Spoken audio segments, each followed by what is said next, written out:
Jadi bagaimana sekarang ini ada istilahnya wisata religi, dan banyak ibu-ibu ikut satu buah bis. Lihat dulu dengan suaminya enggak, atau paling tidak ada ayahnya enggak ikut bersamanya, atau paling tidak saudara laki-lakinya, atau paling tidak adik anak laki-lakinya yang sudah dewasa. Iya Bib, dia enggak sendirian, suaminya ikut kok, atau ayahnya ikut menemani, atau saudara laki-lakinya, atau anaknya yang sudah dewasa. Nah, kalau begitu halal, nggak apa-apa. Nggak Bib, nggak ada Bib. Semua wanita, tapi rombongan keluar dari batasan kampungnya, mulai Kintab ke Batu Licin, Bib, jauh benar sudah itu. Haram hukumnya itu, maksiat itu hukumnya. Jadi bagaimana? Ini sudah dijelaskan Imam Syarqawi. Fama yaqa'ul an. Maka apa yang terjadi sekarang, kata beliau, di zaman Sidin itu, bukan di zaman kita, apalagi di zaman kita.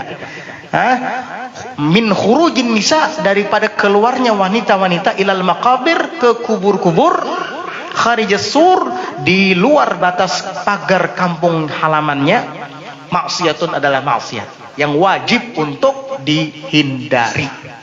Selesai masalah.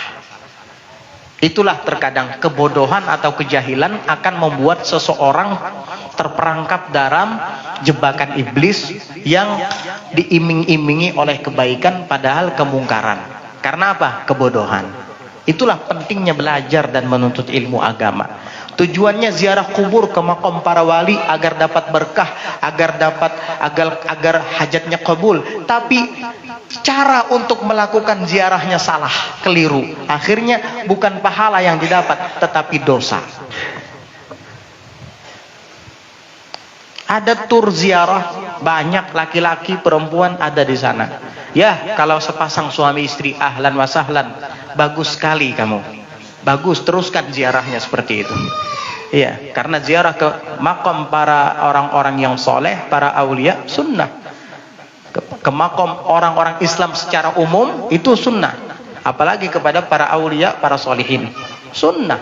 Tapi ada prosedurnya dalam agama, ada tata caranya dalam syariat. Kalau kamu adalah kaum wanita dan jarak tempuh yang akan kamu kunjungi itu sudah di luar batas kampungmu, maka jangan keluar sendirian. Harus ditemani oleh suamimu, atau ayahmu, atau adik dan kakak lelakimu, atau anakmu yang sudah dewasa, mahram. Kalau kita berbicara tentang budak, mungkin budak sudah tidak ada sekarang, baru boleh. Ini keluar untuk ibadah yang sunnah, tentunya harus begitu. Apalagi kalau hanya sekedar shopping, jalan-jalan ke Singapura, ke Malaysia, gak ditemani sama suami, gak ditemani sama mahramnya, tetapi sama-sama teman wanitanya, rombongan wanita. Haram hukumnya itu. Makanya belajar tentang agama agar kita tidak salah dalam berbuat. Itu tadi kasihan, tujuannya ingin mendapatkan keberkahan, ingin mendapatkan pahala di balik ziarahnya itu. Justru malah sebaliknya, dosa yang ia dapat karena dia keluar tidak sesuai dengan yang dianjurkan dalam agama. Ini bukan Habib Ibrahim yang ngoceh, yang bicara. Ada kitabnya. Buka kitab Syarah Sulamut Taufiq, Mirqatu Su'adi Tasdiq. Buka pula tuh Hasyiatul Jamal. Buka pula kitab-kitab fikih lainnya. Hampir di semua kitab fikih dibahas ini. Oh, saya baru dengar, Beb. Untung kamu baru dengar. Alhamdulillah, daripada nggak dengar sama sekali. Baru dengar. Saya nggak pernah dengar Ustadz. Mungkin Ustadznya nggak nyampein. Takut mungkin. Soalnya dia yang jadi kepala rombongan.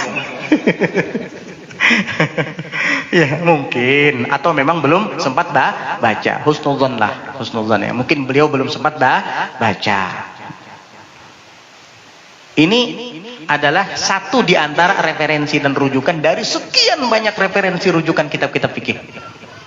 Ini tadi Syekh Muhammad Nawawi bin Umar Al-Bantani, dan beliau sendiri mengutip dari Hasyiatul Syarqawi. Kalau mau baca kitab lain silahkan, di Anatul Talibin dibahas juga. Ya, anak itu kan hasyiah yang paling terkenal tuh. Ya, Anatul Talibin dibahas. Makanya belajar dulu sebelum beribadah. Wa kullu man bighairi ilmin ya'malu a'maluhu mardudatun la tuqbalu. Setiap orang yang beramal tanpa ilmu, amal-amalnya itu ditolak, tidak diterima. Ya, tujuannya ingin ibadah, ingin ziarah kubur, dapat berkah aulia, dapat berkah para kaum solihin, tapi caranya salah. Pergi tanpa ditemani suami, pergi tanpa ditemani oleh mahramnya, orang tuanya, anaknya yang sudah dewasa misalnya. Bahkan kadangkala perginya pun bertengkar dulu dengan suami. Waduh, aku abahnya anak 4 bebuhannya, tulakan ziarah esok kemana? Ke Samarinda sana. Wah, jauhnya jernang laki. Gamah kue, sarah kue, nah begerang ikam. Jangan jelas mbak aku kayak apa? Ayo memasak surang aja situ. Sarah kue, jangan. Karena kawa, pokoknya aku tulak sarah ikam aja, melarang ikam kan.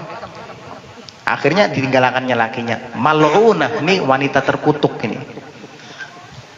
Kenapa? Dilaknat sama Allah Ta'ala dan dilaknat para malaikatnya sampai kembali pulang ke rumah. Ayyuma imra'atin batat muhajiratan an firasyi zawjiha la'anathal malaikatu hatta tarji'. Wanita manapun yang bermalam di luar meninggalkan tempat tidur suaminya tanpa izin dari suaminya,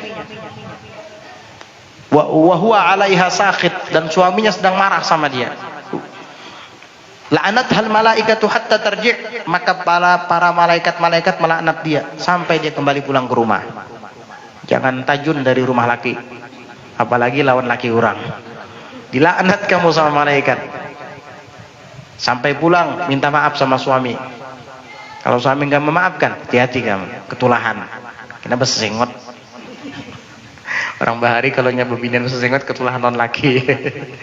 Ya, wallahu a'lam benar atau tidak itu. Yang jelas ini tidak boleh, tidak dibenarkan dalam agama.